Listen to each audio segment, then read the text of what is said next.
नमस्कार विद्यार्थी मित्रांनो, आज आपण बघणार आहोत नदी प्रणालीविषयी माहिती। यामध्ये पूर्ववाहिनी नदी आणि पश्चिम वाहिनी नदी असेल किंवा दक्षिण वाहिनी नद्या आहेत। यापैकी सर्वात महत्त्वाची आणि महाराष्ट्रामधील जे सर्वात लांबीची नदी आहे, सर्वात मोठं नदीचं पात्र आहे, ज्याचं नाव आहे गोदावरी, या नदीविषयी माहिती पाहणार आहोत। तर गोदावरी नदीचा जो उगम स्थान आहे नाशिक जिल्ह्यातील त्र्यंबकेश्वर या ठिकाणी ब्रह्मगिरी टेकड्यामध्ये गोदावरी नदीचा उगम पावते। यामध्ये एकूण मराठवाड्यामधील सर्व जिल्ह्यांमधनं तसेच काही विदर्भामधील जिल्ह्यांमधनं वाहत जाऊन पूर्वेकडे वाहत जाऊन ती बंगालच्या उपसागराला मिळते।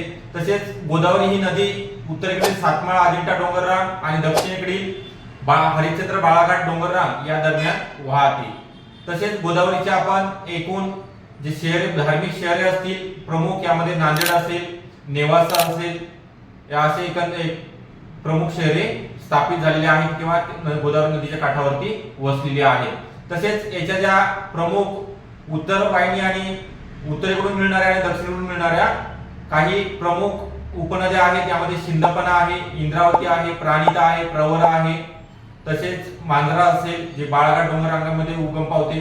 या पूर्ण इन्फॉर्मेशन, तसेच आपण गोदावरी नदीचा एकूण जे लांबी आहे 1465 किलोमीटर आहे पूर्ण भारतामध्ये, आणि भारताचा जर विचार केला तर दुसऱ्या क्रमांकाचा हे नदीचा प्रवाह आहे, आणि महाराष्ट्रामधील सर्वात लांबीची नदी आहे। तर महाराष्ट्रामधील 1465 पैकी एकूण 668 किलोमीटर नदीचा एकूण लांबी जी आहे गोदावरीची 668 किलोमीटर एवढी आहे।